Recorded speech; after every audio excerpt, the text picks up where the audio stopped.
Bismillah ar-Rahman ar-Rahim. Assalamu alaikum wa rahmatullahi wa barakatuh, and welcome to another episode in the series Dawah Ilallah. Today we are continuing with our series Dawah Ilallah, and we're looking at how to be effective da'is and how we can call people to submission to the one true God, to Allah. And this is the main reason that we as Muslims have decided that we want to get involved in the work of calling people to Islam, because we've realized that people need to understand who Allah is. It's not because we have decided that, we want to become popular or we want people to look at us in a special way. We do this simply for the sake of Allah.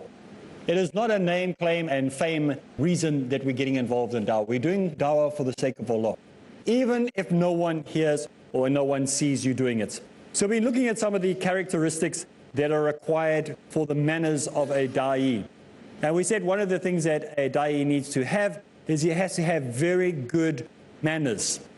He has to have very good behavior.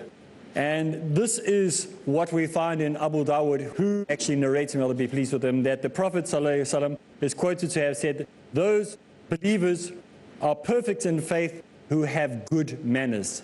Those who have good manners are perfect in faith.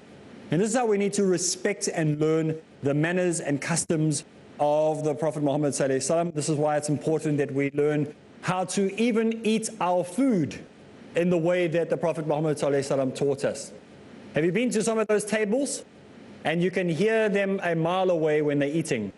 Their mouth is smacking and they're burping and they're doing all sorts of other things while they're eating food. We've been taught on how to eat food even, how we must do it slow, small amounts at a time, chewing slowly, not going big noisy mouthfuls.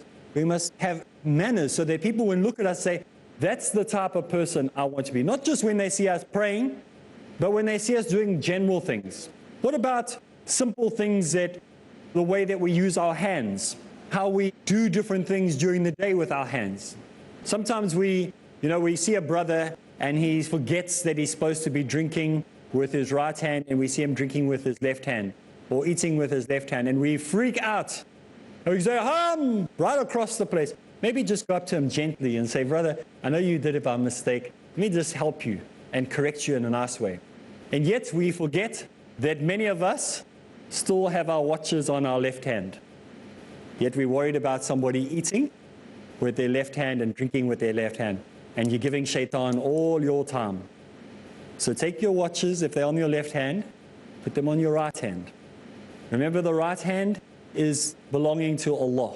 Your wedding ring, where is it sitting? If you have one on, mustn't be on your left hand, must be on your right hand. Things that belong to Allah that are precious to you. Time is precious. Put on your right hand. Eat with your right hand. Your marriage should be on your right hand. Don't put things on your left hand. The left hand is only for one purpose. It's got nothing to do with anything else. So leave everything else off it, if possible. Okay? So it's a small thing. There's no big fatwa I'm giving you about this now, about watches and rings and things. But think about it. It belongs to Allah, your time. So you're conscious every time it's on your hand that this belongs to Allah. This time that I have on earth belongs to Allah. When it's on your left hand, you don't remember it, because you're hardly using this. This is the one using all the time. So the whole time you're constantly reminded, my time belongs to Allah. Some people, if they want to laugh at you and they say, but you're not left-handed, what? Say it doesn't matter. My time belongs to Allah. That's why I put it there. It's a reminder for me. It's not for the rest of the world. It's there for me to remember it belongs to Allah. If you're going to wear rings, or you want to wear rings, some cultures, they like to wear rings. You're going to wear rings and you're a male, put on your right hand. Put on your left hand. Keep everything off your left hand. Unless it's got a haram purpose, then you can leave it on your left hand. If it's some magic thing, nonsense to do with magic or whatever, then you can wear it on your left hand, because that's already belongs to shaitan anyway. So if it's got something with a good purpose and a good meaning, and it's going to bring you closer to Allah, everything on the right. They even call Satanism the left-handed way. That's what they call it. If you speak to a Satanist and you say to him, what is Satanism? You say, no, it's the left-handed way. Do you know that? So everything to do with shaitan is the left-handed way. That's why you'll find they do things the opposite to whatever the believer does, to make a joke of the believer. So it's a left-handed way. So we're moving towards the right-handed way. The next most important quality or requirement that a da'i is required to have, other than good manners, which already spoke about last week a lot, is knowledge. Now this knowledge that we are talking about is a decent working knowledge, not a PhD level knowledge. It would be better if he has a PhD knowledge. It would be better if you're a graduate from Medina. It would be better if you're a graduate from an Islamic institution, but not all of us can go there. Some of us reverted later in life, whatever it might be, whatever reason there is. But you must have a decent knowledge, not only of Islam and the sciences of Islam and the Quran and the Hadith and the history of Islam and the literature of Islam, but you also need to know other information as well, like sociology. What are the social welfare issues in society and Islam? What are the legal ramifications? You should know the laws of your country. You should read a legal book. You should be, when they see you coming into the bookshop, they should have a big smile on their face because they know you're the guy who single subject. I have a card where you buy books. It's like a discount card. They gave me a discount card because I buy so many books. And so I've got books on history, geography, science, mathematics, biology, politics, economics, everything, because you need to know everything. One of the greatest books that we're going to be looking at on how to be an effective da'i that's not found in Islam is a book on economics. We're going to be dealing with it. It's a book for economic students that will help you to be effective in your dawah, even though it's not a book on Islam. But the techniques that they use for problem solving in economics, it's perfect fit. When I looked at it, I thought, wow, this man should be a Muslim writer. So some of the books that we find that will help us to be effective in the work of dawah are found in books of economics, maybe books of biology, because we need all these avenues when looking at Islam and our knowledge base. We need to know what's happening in the sciences, what's happening in current affairs. We should be reading a newspaper at least if we're not watching television news. At least get the headlines of the newspaper so you know what's going on.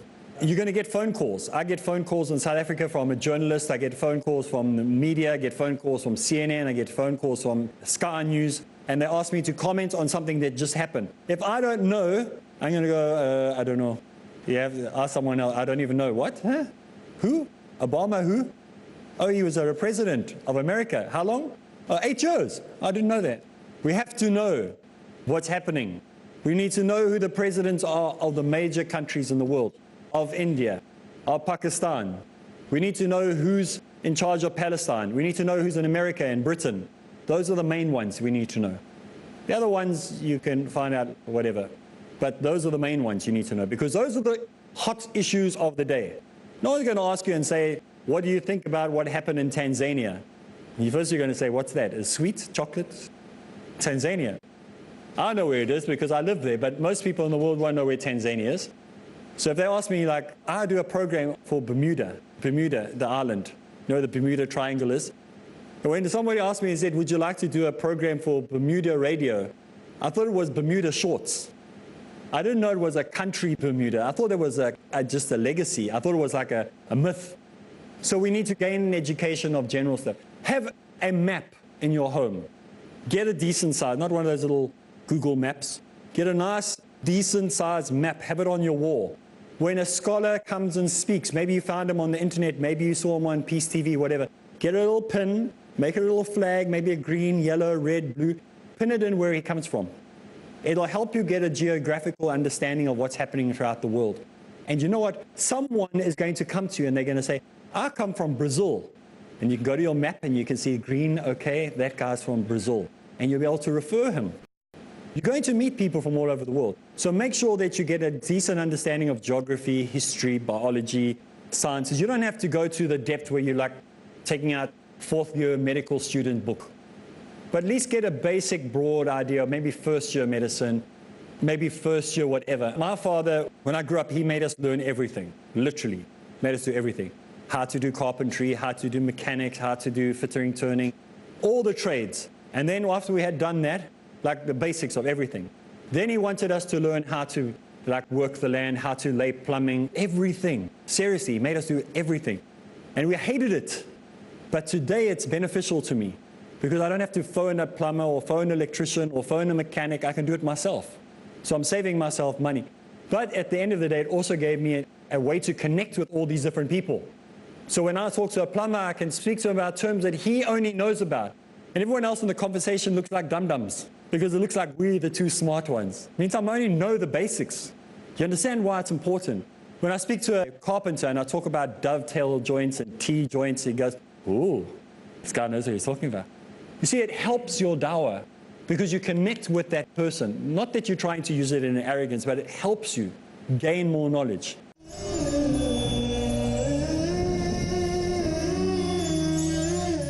Assalamu alaikum. I am Dr. Hussein Hamid Hassan.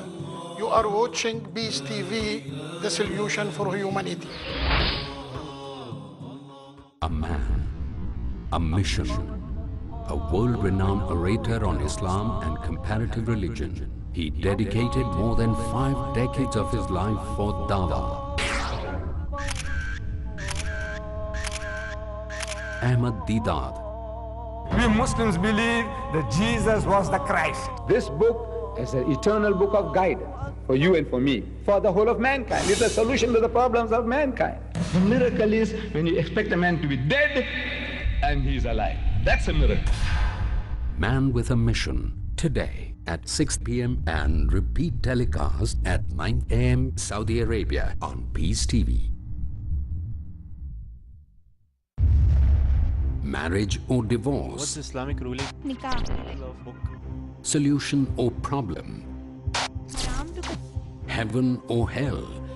There is a misconception. You choose. Beauty, wealth, family status, virtue. Decide what you want. Decide your choice. Be sad or be happy. It's your choice. Join Dr. Zakir Naik in Better Half or Bitter Half every Sunday at 6:30 p.m. and repeat telecast at 9:30 a.m. Saudi Arabia on Peace TV. Peace TV presents over 100 million viewers at one of the largest peace conferences in the world, addressing a sea of spellbound spectators. Over 30 world-renowned orators on Islam with credentials impeccable. The truth of Islam. Deen is your way of life. It is our duty, our obligation. By following the Quran and Sunnah, we will give the message to one and all. With articulation exquisite. read the book of Allah. Islam is the easy way. It's the simple way. Remind each other. The Muslim is not a source of harm for other people. Collaborate with the people for good. This is the call of Islam. With the mission of spreading the truth of Islam. Do what you can to spread the word of Islam. Wherever we are, live like Muslims. Use your power. Allah is saying, why do you need anything else? This Quran is self-sufficient. the only book on the face of the globe, the Quran. How a human being should lead his life is given in this instruction manual, the glorious Quran. For peace to prevail on earth in Peacemakers. Next on Peace TV.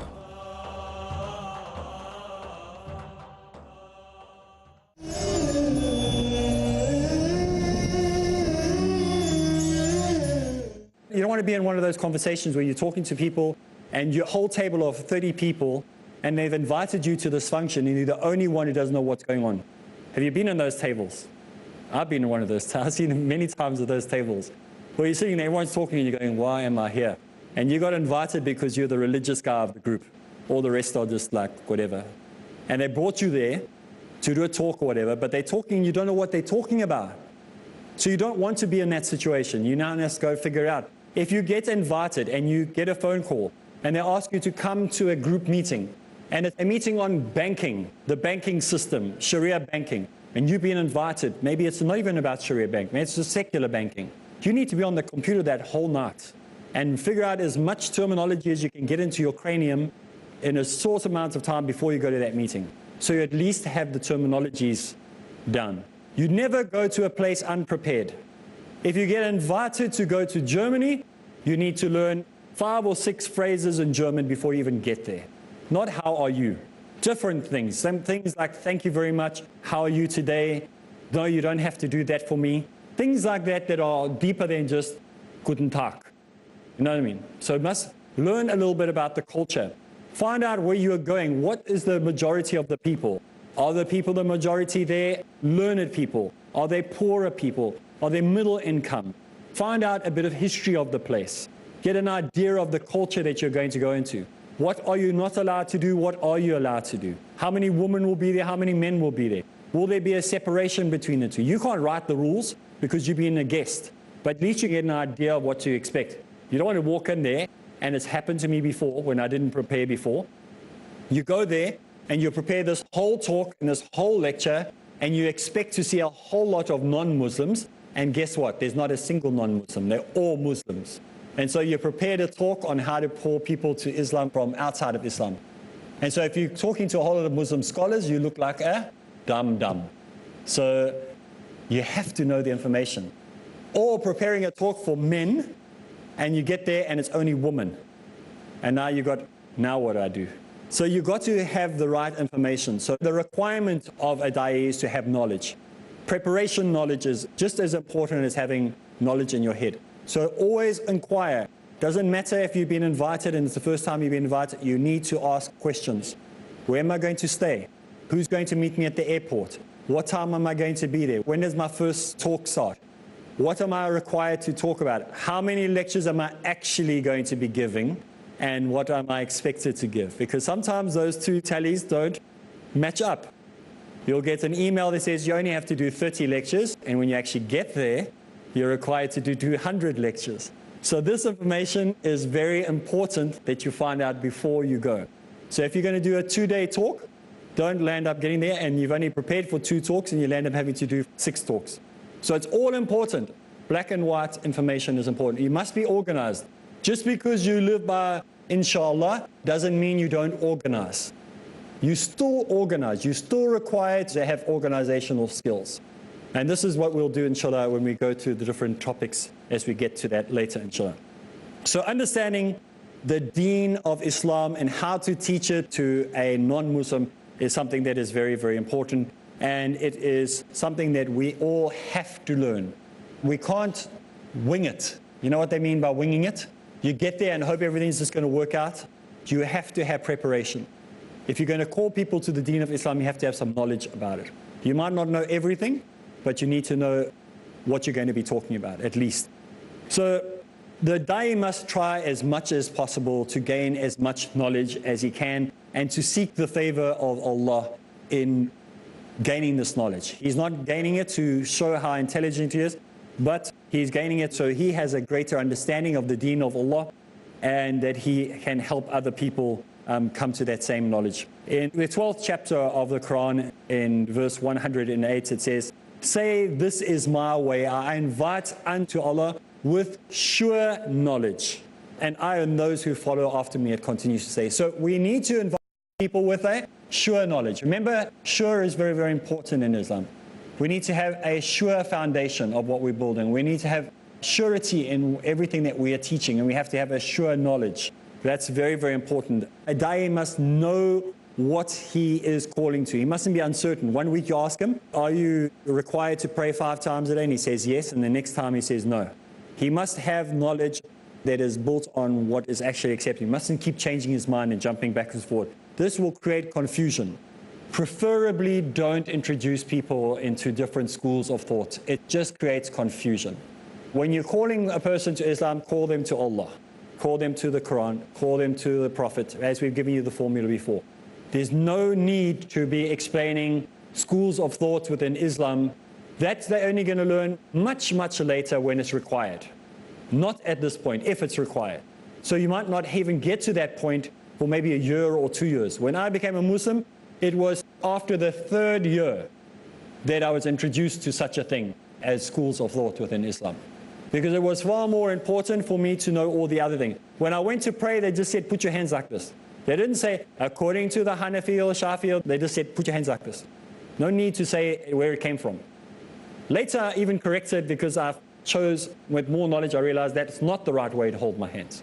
Do you understand? So it's far more important that they learn to love Islam, that they learn the basics and learning who taught it. And it was only the 3rd year that somebody actually said to me, so what school of thought do you follow? I'm like, huh? What does that mean? What school of thought? I thought he was talking about like some karate thing or something. Maybe like, are you in judo or karate or something? Like Shooter-Khan. And he looks at me and he said, what school is that? I said, well, karate. I literally did. When he said, what school of thoughts? I thought like karate. And I said, Shooter-Khan. Because that was the karate I did.